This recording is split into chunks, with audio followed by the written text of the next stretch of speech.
Meron akong pusang itim eh. Kaya lang di ko alam kung nasaan. Nasaan na kaya yung pusa na yun? Sana naman eh magparamdam man lang. Lagi lang yung nahihiga dito eh. Sa higaan namin. Kaya lang puti yung sapi namin kaya minsan madali lang siyang hanapin pagka nandito sa higaan. Pero ngayon talaga wala akong nakikitang pusang itim. Wala talaga. Tawagin ko kaya sa pangalan. Sana igalawin mo yung buntot mo kung sakaling nandito ka sa kwarto. Tatawagin ko yung pangalan mo ha. Pulot!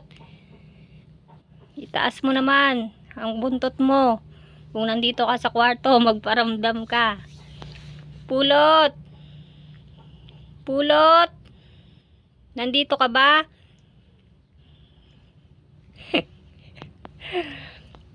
Nasaan kaya yung pusa na yun? Itim yun eh. Tapos lalaki. Nasaan na kaya yung pusa na yun? Pulot! Pagalawin mo yung buntot mo. Nandito ka ba? Alan. Pulot! Nasaan kaya yung pusa na yun?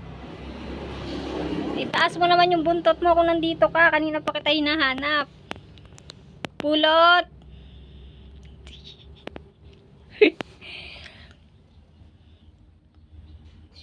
Saan kaya napunta yung pusa ko na yun? Sana naman eh magparamdaman lang kahit papano. Galaw-galaw man lang sana yung buntot niya. Pulot! Tinataas niya talaga. Pulot! Nasaan ka ba? Pagalawin mo yung buntot mo kung nandito ka sa kwarto. Pulot! Hala, wala talaga. Saan kaya yun? Pulot! Bumangon.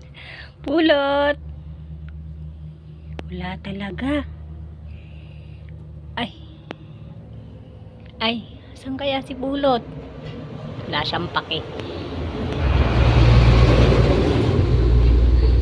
Wala siyang pake. Pusa na to. Pagalawin mo yung buntot mo kung nandito ka. Pulot! Ay, andito pala. Parang andito eh. Pulot! Ay, ito. Kahit antok na ginagalaw yung mula. Ay! Diyan ka pala? Parang mananapak ka na. Di ba pwedeng mabiro?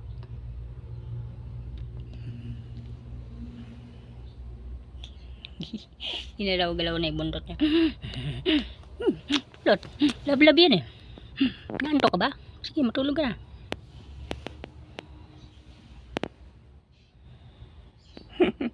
Ginalaw-galaw. Sabi niya siguro, nandito lang ako. O, edi wow. Sige, tulog ka na.